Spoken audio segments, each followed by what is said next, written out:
Assalamualaikum warahmatullahi wabarakatuh.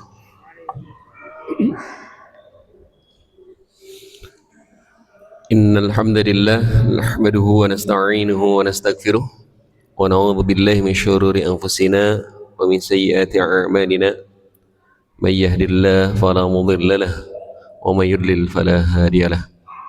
Asyhadu an la ilaha illallah wahdahu la syarika lah wa asyhadu anna Muhammadan abduhu wa rasuluh la nabiyya wa la rasula ba'dah. Wa ba'du. Alhamdulillah, maghrib kali ini kita masih diberikan kenikmatan oleh Allah hingga bisa berkumpul kembali untuk mengikuti kajian di Masjid Al-Jamal ini. Mudah-mudahan ilmu yang kita dapatkan bisa menjadi ilmu yang bermanfaat. Salawat dan salam marilah sama-sama kita sampaikan kepada Rasulullah sallallahu alaihi wasallam, khatamun nabiyyin, penutup para nabi, yang membawa risalah itu Al-Quran dan Sunnah kepada kita sebagai panduan dan pedoman hidup bagi kita semua. Mudah-mudahan dengan kita mengikuti Al-Quran dan Sunnahnya bisa betul-betul menjadi hamba Allah yang soleh, yang insya Allah di akhirat kelak bersama Rasulullah SAW di surga. Para jamaah sekalian, insya Allah malam hari ini kita akan lanjutkan kajian. Pada pertemuan yang lalu kita sudah membahas cara ke-26 agar kita tidak diganggu oleh setan.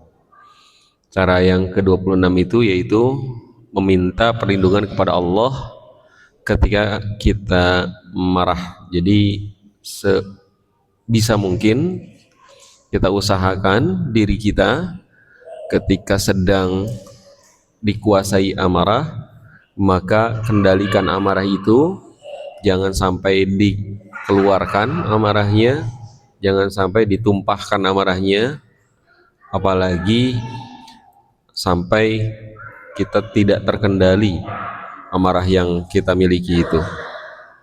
Ini adalah cara agar kita tidak diganggu setan, yaitu bisa mengendalikan amarah ketika kita sedang marah. Insyaallah malam hari ini kita akan mengkaji cara yang ke-27. Di cara yang ke-27 ini pembahasan yang memang nanti akan masuk lebih dalam dari berbagai macam segi, dari berbagai macam sisi. Tapi di cara ke-27 ini mengajarkan kepada kita ketika kita mendengar suara anjing ataupun suara keledai, anjing yang menggonggong dan suara keledai, maka cepat-cepatlah memohon perlindungan kepada Allah. Ini berdasarkan hadis yang diriwayatkan oleh Imam Abu Hurairah, hadis Bukhari, hadisnya hadis yang sahih, diriwayatkan oleh Imam Bukhari dan Imam Muslim. Rasulullah SAW bersabda, "Idza sami'tum siyahad diyakati."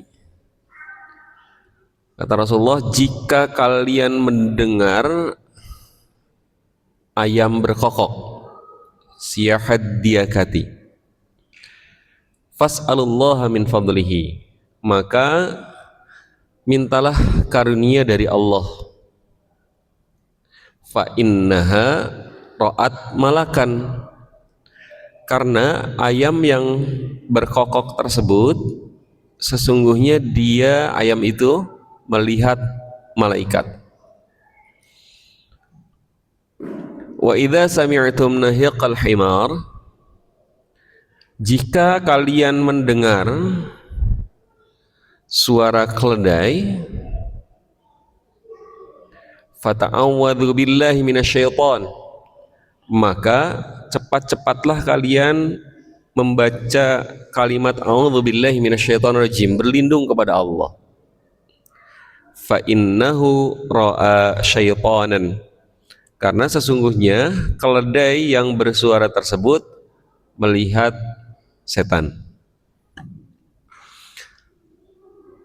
Para jemaah sekalian, hadis ini informasi buat kita ya, informasi buat kita yang menginformasikan bahwa ada dua binatang yang diciptakan oleh Allah, dan binatang ini bukan Rasulullah sok tahu.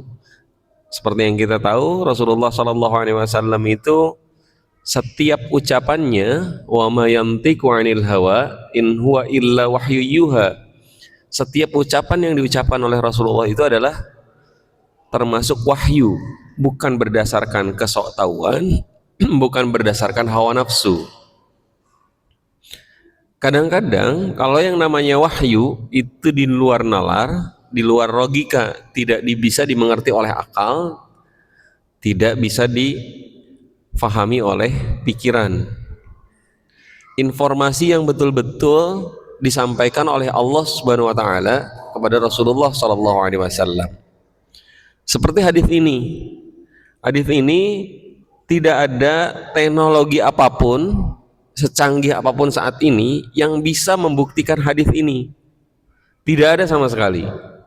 Jadi kalau mau pakai teknologi apapun untuk membuktikan bahwa ayam bisa melihat malaikat ataupun keledai bisa melihat setan, itu tidak ada teknologi apapun yang bisa membuktikan hal ini. Maka ketika ada hadis-hadis yang seperti ini dikembalikan kepada keimanan kita, bukan lagi kepada logika, kepada akal, kepada pikiran kita, tetapi kepada keimanan. Kok ada kaitan apa antara ayam yang melihat malaikat kemudian ayam itu berkokok? Kaitannya apa? Yang pertama tadi, informasi dari hadis ini adalah kaitannya kaitan keimanan. Bagaimana Allah Rasulnya ingin membangun keimanan kita terhadap apa yang disampaikan oleh Rasulullah SAW yang secara sepintas tidak masuk akal, tetapi diyakini betul-betul oleh kita. Nah, hadis ini dijelaskan lebih panjang. Kapan? Saatnya kan ayam itu berkokok itu sering ya, sering banget ayam itu berkokok. Kapan waktunya ayam berkokok yang kita meminta kepada Allah Subhanahu wa taala, meminta karunia-Nya? Jadi ketika ayam ini berkokok meminta karunia-Nya, kapan itu? Apakah setiap waktu ayam itu melihat malaikat? Kapan waktunya? Maka dijelaskan bahwa ayam yang berkokok melihat malaikat itu adalah di waktu dini hari atau di waktu subuh. Maka cepat-cepatlah meminta karunia kepada Allah. Kalau dini hari itu ya sekitar jam 2, jam 3, jam 4 gitu. Waktu subuh ya jam setengah 5, jam 5. Kalau ada ayam yang berkokok di waktu itu, maka cepat-cepatlah meminta karunia kepada Allah. Ini betul-betul dipahami secara logika. Yang dimaksud adalah di waktu-waktu tersebut bangun sholat subuh gitu ya, dengan ditandai oleh berkokoknya ayam. Bangun untuk memohon kepada Allah, beribadah kepada Allah supaya dapat karunia-Nya. Makanya ada istilah orang tua dulu yang menyebutkan, orang tua Sunda itu, kalau bangun jangan sampai kesiangan, bisi rejekina dipacok hayam. Nah, ada istilah begitu kan? Ini bersumber dari hadis ini, bahwa sesungguhnya ketika di waktu dini hari sholat tahajud ataupun subuh, ayam berkokok itu ayam melihat malaikat. Ketika ayam itu melihat malaikat, maka cepat-cepatlah kita beribadah kepada Allah untuk memohon karunia-Nya. Setelah sholat subuh, fas'au ila dzikrillah wa dzarul bai', cepat-cepat ingat kepada Allah, kemudian cari karunia-karunia Allah itu di muka bumi. Kerja, usaha untuk memenuhi kebutuhan hidup kita sehari-hari. Nah, ini yang dimaksud dengan hadis ini. Memang secara sepintas tidak dipahami logika. Ayam bisa melihat malaikat, kita saja tidak bisa melihat malaikat, tapi ayam bisa melihat malaikat. Tapi yang dimaksud oleh Rasulullah bukan ayamnya itu, bukan persoalan ayam melihat malaikatnya itu, Tetapi di waktu dini harinya, di waktu subuhnya bangun, minta kepada Allah supaya diberi karunia oleh Allah seperti yang kita inginkan. Maka kekuatan bangun di waktu dini hari, kekuatan bangun di waktu subuh itu sangat dahsyat kan ini.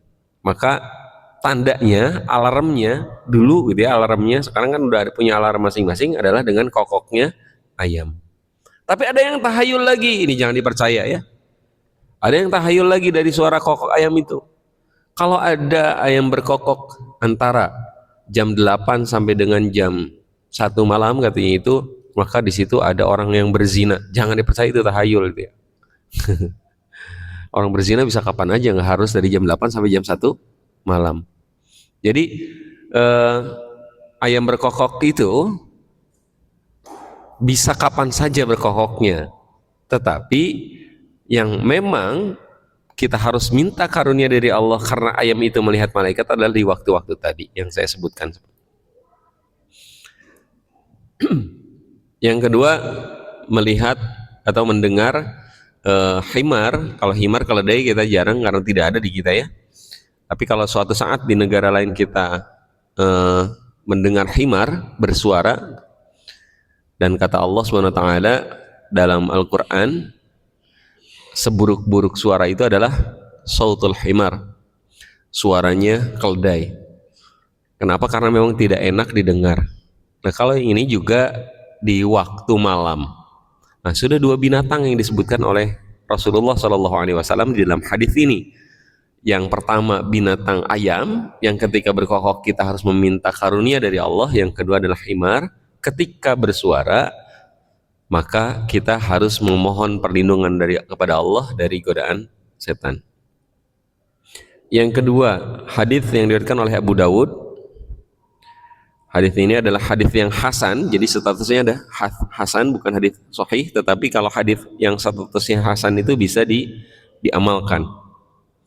Hadis ini dari Jabir bin Abdullah radhiyallahu anhu, bahwa Rasulullah sallallahu alaihi wasallam bersabda, "Idza sami'tum nubahal kilab," kata Rasulullah, jika kalian mendengar suara gonggongan anjing, wa nahiqal humur, dan juga suara keledai, bil laili, nah, ini dibatasi waktunya, bil laili yaitu pada malam hari, fata'awwadzu billah, maka segeralah kalian memohon perlindungan kepada Allah, fa innahunna ra'aina ma la tarawna, karena dua binatang itu melihat sesuatu yang tidak kalian lihat. Sudah disebutkan di atas tadi hadisnya bahwa yang dilihat oleh dua binatang ini adalah setan. Sehingga ketika dua binatang ini, anjing menggonggong, keledai bersuara, maka segeralah memohon perlindungan kepada Allah dari godaan setan. Waktunya sudah ditetapkan oleh Rasulullah, waktunya ditetapkan yaitu bil laili, pada waktu malam hari. Maka kalau melihat waktu malam hari itu dimulai dari ba'da maghrib sampai dengan tengah malam, lewat tengah malam. Dua binatang ini bersuara, menggonggong, juga keledai bersuara tadi, maka segeralah memohon perlindungan kepada Allah. Jemaah sekalian, berkenaan dengan anjing, ini seperti saya sebutkan tadi, ada turunan hadis-hadis yang lain yang menyebutkan tentang status anjing. Sampai sekarang masih ada yang bertanya, anjing itu dagingnya kalau dimakan hukumnya apa? Anjing itu kalau dimakan hukumnya apa? Kemudian air liur anjing itu najis atau tidak? Kemudian bolehkah kita memelihara anjing? Kemudian ada juga yang bertanya, apakah boleh kita punya usaha? Usahanya adalah jual beli anjing. Ada lagi pertanyaan, apakah boleh kita dagang? Dagangnya dagang makanan anjing. Masih juga, apakah boleh kita punya usahanya itu menjadi mempunyai rumah perawatan buat anjing atau jadi babysitter anjing gitu. Nah, itu pertanyaan-pertanyaan yang sampai sekarang berkembang. Diakui oleh dunia sampai saat ini, anjing itu adalah binatang paling cerdas dibandingkan dengan binatang-binatang yang lain yang di darat ya. Kalau yang di laut itu lumba-lumba. Kenapa? Karena dia bisa merekam, bisa menangkap, gampang menerima, juga bisa dengan mudah dilatih oleh manusia dan bersama-sama manusia. Sampai sekarang anjing itu menjadi binatang yang digunakan oleh kepolisian untuk membantu mereka ketika terjadi kriminal kan. Ada disebut anjing pelacak. Kemudian di militer juga, di tentara digunakan. Kenapa? Karena memang ada, bukan cerdas ya, pintar-pintar, tapi sepintar-pintarnya anjing. Sekali lagi, pintar juga sepintar-pintarnya anjing, tidak lebih pintar daripada manusia. Binatang yang terpintar sampai saat ini diakui adalah anjing. Dan ini penemuan ini sudah dari lama. Kekuatan anjing itu ada pada mereka bisa dengan mudah mengikuti instruksi, itu yang pertama. Yang kedua, dari penciumannya yang tajam. Jadi ketika diberikan satu peci, saya contohnya dicium sama anjing, ini bisa dilacak peci ini ada di mana, diikuti, ditelusuri berdasarkan bau pecinya. Nah, ini maka digunakan oleh tentara juga oleh polisi sampai saat ini. Itu pun ada yang nanya, bagaimana hukumnya kan gitu ya? Bagaimana hukumnya tentara, polisi yang menggunakan media anjing untuk digunakan sebagai alat yang membantu untuk mengurai kasus atau mencari sesuatu yang memang diperlukan oleh kepolisian ataupun tentara. Nah, ini turunannya. Berbagai macam pendapat yang ada berkenaan dengan statusnya tadi, status anjing ini, maka timbul. Contoh, mazhab Imam Syafi'i sampai saat ini beserta dengan para pengikutnya, pengikut mazhab Syafi'i itu meyakini bahwa air liur anjing beserta anjingnya itu sendiri ketika dimakan hukumnya haram. Karena sesuatu yang najis, air liurnya najis ya, kemudian dagingnya juga itu haram hukumnya. Itu mazhab Syafi'i. Berbeda dengan mazhab Maliki. Mazhab Maliki memperbolehkan memakan daging anjing. Nah, ini perbedaan pendapat ini sampai dari dulu ya sampai sekarang itu masih ada. Lalu apa yang harus kita ambil dari perbedaan pendapat seperti ini tentang halal haramnya daging anjing? Yang pertama, kalau berkenaan dengan air liurnya itu najis atau tidak, ini berdasarkan hadis yang sama semuanya. Kata Rasulullah, idza walagha fihil kalbu al-ina ahadikum, ketika anjing itu menjilat salah satu wadah, tempat makanan, alat masak kalian, falyaghsilu, maka cucilah. Dari hadis ini semuanya berpemahaman bahwa air liur anjing hukumnya najis. Dalam hadis lain dicucinya sab'a marrat, sampai dengan 7 kali. Ulahunna bitturab. Salah satu dari yang ketujuh itu, salah satunya harus dengan tanah. Nah, itu berkenaan dengan air liur anjing, maka semua nanti terbelah, ada 2 pendapat.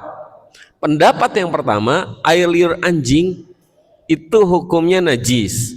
Najisnya bukan hanya kepada tempat-tempat atau wadah-wadah yang buat makanan saja, bukan hanya itu, tetapi juga ketika terkena badan pakaian manusia ataupun alat-alat yang digunakan oleh manusia selain dari wadah-wadah itu. Ada yang berpendapat seperti itu. Ada yang berpendapat najisnya itu hanya kepada tempat-tempat dan wadah-wadah saja, sedangkan di luar itu ya biasa saja, tidak hukumnya menjadi najis. Dari sini kita nggak bisa mempertentangkan dua-duanya karena dua-duanya ini kuat nih pendapatnya. Nanti tinggal memilih kita mau ikut pendapat yang mana. Pendapat yang pertama yang menajiskan bukan hanya ke tempat-tempat wadahnya saja tapi kepada seluruhnya, atau kepada yang kedua mau ngikut pendapat yang mana gitu.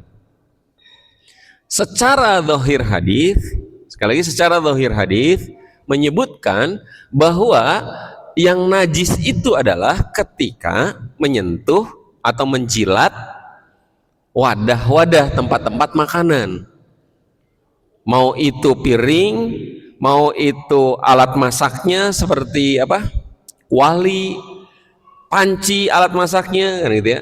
Ketika anjing itu menjilat itu, maka harus dicuci 7 kali, salah satunya adalah dengan tanah. Secara zahir hadis menyebutkan seperti itu. Kemudian ada interpretasi dari hadis itu yang menyebutkan bukan hanya wadah, tetapi seluruhnya. Ini pendapat yang berbeda, pendapat yang lain. Nah dari sini, dari hadis ini kemudian muncul, ini kan air liur anjing itu najis tadi hukumnya. Saya luruskan ya, yang namanya najis itu adalah sesuatu yang harus dibersihkan ketika mau sholat. Itu najis. Najis itu ada dua macam. Bukan najis mughalladhah mukhafafah, bukan itu ya. Ini najis itu ada 2 macam. Ada najis secara akidah, ada najis secara fiqih. Kalau najis secara akidah seperti yang Rasulullah seperti yang disebutkan bahwa innal kafirina najasun, orang-orang kafir itu najis. Maka najis ini bukan berarti orang kafir tidak boleh disentuh, tetapi najis secara akidahnya karena menolak ajaran Islam, tidak mau menyembah Allah. Itu yang disebut najis secara akidah. Tapi ada yang memahami najis secara akidah juga. Sampai saat ini ada satu kelompok manusia yang membuat organisasi tertentu. Maka kalau ada orang yang tidak masuk ke kelompok itu, disebutnya kafir. Karena kafir maka dia najis. Karena najis ketika dia sholat di tempatnya maka harus dipel. Ada yang begitu? Nah ini pemahamannya dari situ, najis secara akidah dicampur aduk dengan najis yang sama seperti dalam fikih. Kalau dalam fikih tadi najis itu bukan kepada akidahnya, tetapi kepada tempat atau peralatan-peralatan tertentu. Jadi najis itu sesuatu yang harus dibersihkan, tidak boleh terbawa dalam sholat. Itu najis. Jadi harus dibersihkan. Kalau itu pun di luar. Kita ini bawa-bawa najis nggak? Kita bawa-bawa najis nggak? Bawa, di perut kita itu bawa terus. Di perut kita itu banyak najisnya. Tapi kan nggak keluar, nggak usah dibersihkan, begitu ya. Kalau keluar, sudah keluar harus dibersihkan. Selama itu di dalam aman-aman saja. Karena tidak termasuk najis yang harus dibersihkan. Sesuatu yang jorok, sesuatu yang kotor itu najis disebutnya. Maka sering kita sebut najis.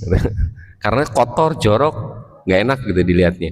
Itu najis ya. Kalau dalam fikihnya, contoh, kalau kita mau sholat, tiba-tiba nginjak kotoran, nanti kotoran apalah gitu ya, injak kotoran di sendal, maka cara membersihkan najisnya udah diajarkan, tinggal gosok-gosok aja di tanah karena sendal nggak harus dicuci kan ini.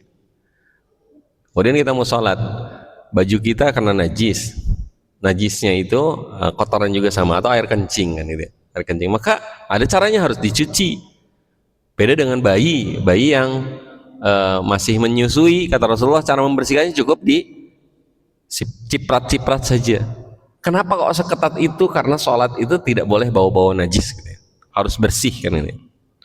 Nah itu najis ya. Nah air liur anjing tadi itu hukumnya najisnya, ada yang berpendapat tadi najis secara keseluruhan, bahkan sampai di bawah sholat pun tidak boleh. Ada yang cukup di tempat makanan saja. Nah itu pendapatnya begitu.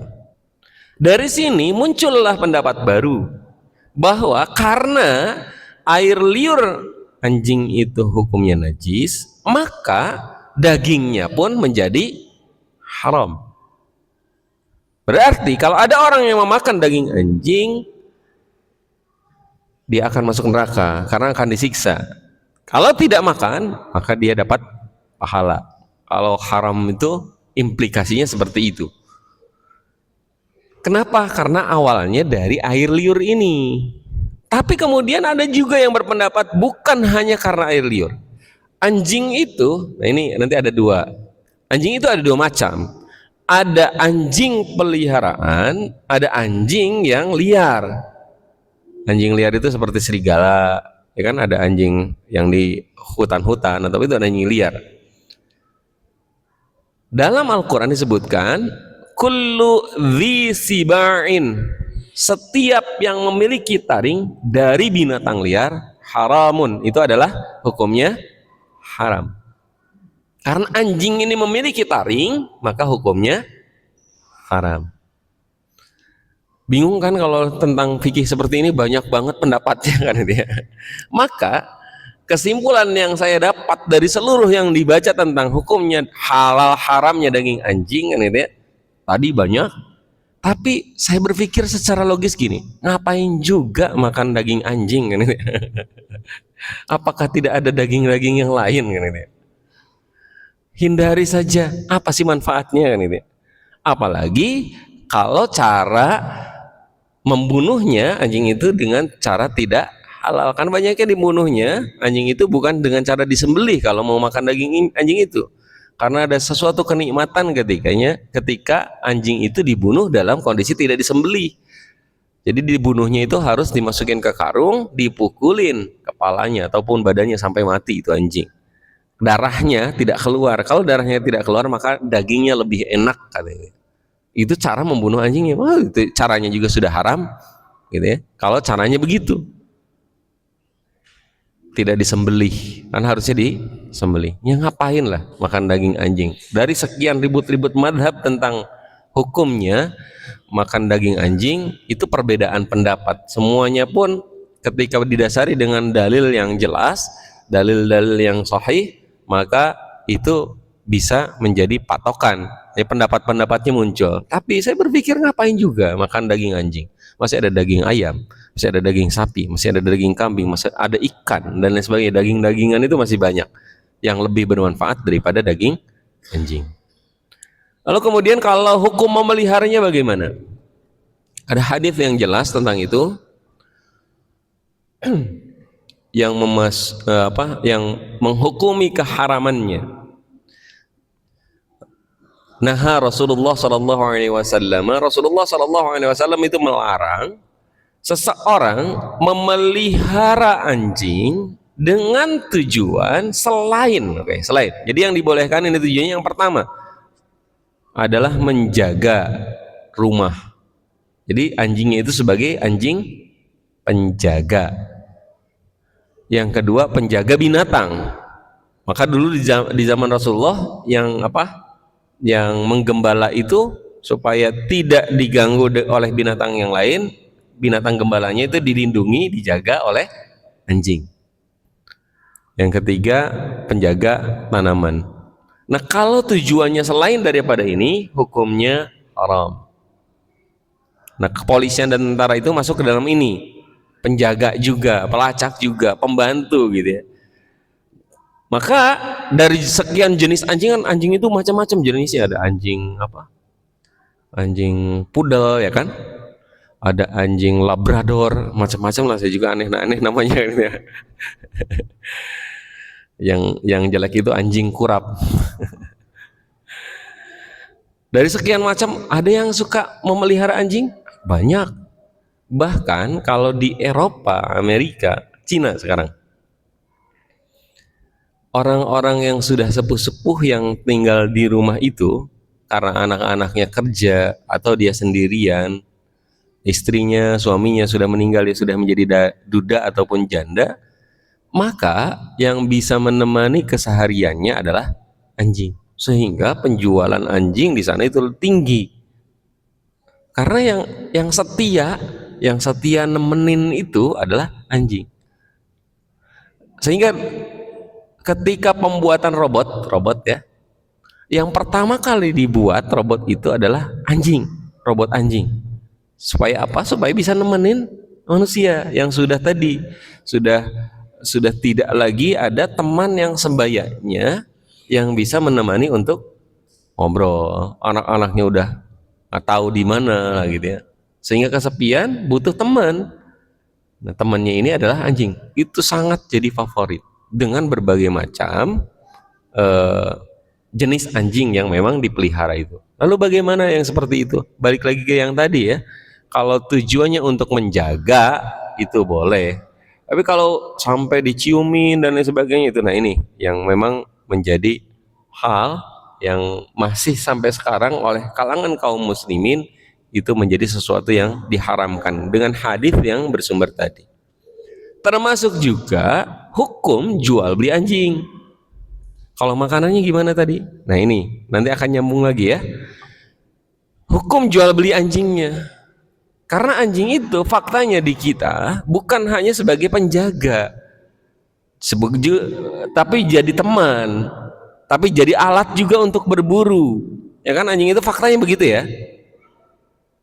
Kemudian juga ada anjing yang diadu, jadikan anjing aduan. Maka karena faktanya seperti itu, jual beli anjing yang tujuannya bukan untuk sebagai anjing penjaga, hukumnya haram. Sampai beberapa waktu yang lalu ada berita peningkatan orang mengkonsumsi daging anjing itu tinggi, sehingga di Pulau Jawa itu kan jarang ya makan daging anjing kan gitu ya, yang banyaknya di luar Pulau Jawa. Ada yang ngejual satu truk isinya ratusan anjing untuk dibawa ke Pulau Jawa karena tuh ketangkap sama polisi. Ternyata banyak sekarang yang pengen daging anjing, nggak tahu khasiatnya apa daging anjing ini. Nah, hukum jual beli anjing kalau tujuannya bukan sebagai penjaga, maka ini hukumnya juga haram. Kalau dagang makanannya gimana? Kalau dagang makanan anjingnya, kalau dagang makanan anjingnya, no problem, tidak masalah. Kalau profesinya adalah dokter, dokter apa? Hewan, bukan dokter anjing. Dokter hewan, bagaimana profesinya? Ada anjing yang datang, kemudian meminta diobati atau diperawat sama dokter itu ya, profesinya kan dokter hewan, maka boleh-boleh saja. Dalam Islam yang dikenal banget ya, yang dikenal banget ada seekor anjing yang menemani Ashabul Kahfi. Itu dikenal banget. Dalam Al-Quran juga disebutkan anjing itu. Sampai sekarang masih ada yang nanya ke saya, anjing Ashabul Kahfi itu masuk surga enggak sih? Kan gitu ya. Kan nemenin Ashabul Kahfi. Saya jawab, surga itu disediakan buat siapa? Uiddat lil muttaqin, disediakan bagi orang-orang yang bertakwa, bukan bagi anjing-anjing yang bertakwa. Dari sana saja sudah terjawab bahwa anjing yang bersama Ashabul Kahfi itu masuk surga atau tidak kan gitu ya. Karena surga itu disediakan buat orang, bukan buat anjing. Anjing itu karena setianya ngikutin. Anjing itu termasuk yang tertidur enggak bersama Ashabul Kahfi itu? Tidak. Anjing itu kan usianya terbatas, mati. Enggak termasuk yang tertidur selama 300 tahun anjing itu. Tapi karena anjing itu punya karakter setia, mengikuti tuannya kemana-mana, diikutin sampai ke gua tempat Ashabul Kahfi itu tertidur. Ada anjing yang disebutkan dalam Al-Quran, yaitu tadi anjing Ashabul Kahfi. Namanya siapa? Ada yang tahu? Nama anjing itu siapa? Anjing itu kan dikasih nama. Rasulullah itu punya binatang, dan biasanya binatangnya diberi nama. Termasuk anjing yang Ashabul Kahfi juga diberi nama. Namanya siapa? Ada yang tahu? Nanti kenalan ya. Namanya Kitmir anjingnya. Kemudian yang kedua, ada juga disebutkan dalam hadis tentang anjing itu, yaitu anjing yang menolong perempuan yang melacurkan dirinya, ya kan? Pernah dengar cerita ini? Jadi ada seorang perempuan yang perempuan ini adalah perempuan yang nakal, kemudian kehausan. Karena kehausan dia kemudian menimba air dari sumur untuk menghilangkan kehausan ini. Si perempuan ini sudah betul-betul di ujung tanduk rasa hausnya, sehingga kalau nggak minum maka dia bisa mati karena dehidrasi, kekurangan air. Dia nimba, dia cuma dapat sedikit airnya, tapi melihat anjing yang sedang kehausan, airnya malah diberikan kepada anjing yang sama kehausan juga. Airnya habis diminum sama anjing, perempuan itu tidak dapat minum. Akhirnya disebutkan bahwa si perempuan yang tadi menolong anjing tersebut, maka itu masuk surga, meninggal dan masuk surga. Nah ini bagian dari bukan lagi pri kemanusiaan, tetapi pri kebinatangan. Jadi manusia itu, akhlak seorang manusia terhadap binatang pun harus bagus gitu. Yang dimaksudkan itu ya, jangan main siksa saja. Kalau punya peliharaan ataupun kalau melihat binatang yang kelaparan dan kehausan, bukannya diusir tetapi kasih makan. Itu bagian dari pri kebinatangan ya. Kalau ada pri kemanusiaan, ada pri kebinatangan.